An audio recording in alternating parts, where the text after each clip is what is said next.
Champak one के जंगल में एक टुनटुनी नाम की चिड़िया रहा करती थी।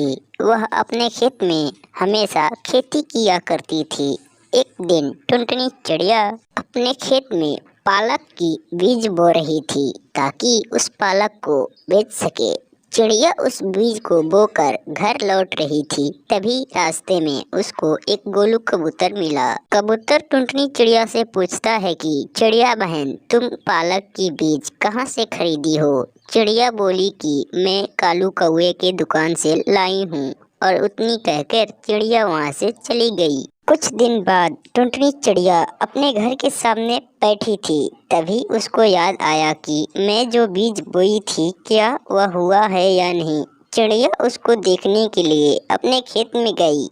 अपने खेत में जाकर टुनटुनी चिड़िया जब उस बीज को देखी तो सारे फसल उग चुके थे। उन फसलों को देखकर टुनटुनी चिड़िया मन ही मन बहुत खुश हुई और वहां से अपने घर लौट आई। चिड़िया अपने घर आकर आराम से सो रही थी, तभी गोलू कबूतर आया और बोलता है कि अरे ओ टुनटुनी बहन, उठो, देखो बाहर बर्फ गिरने लगे हैं और तुम्हारा फसल बर्बाद हो गया।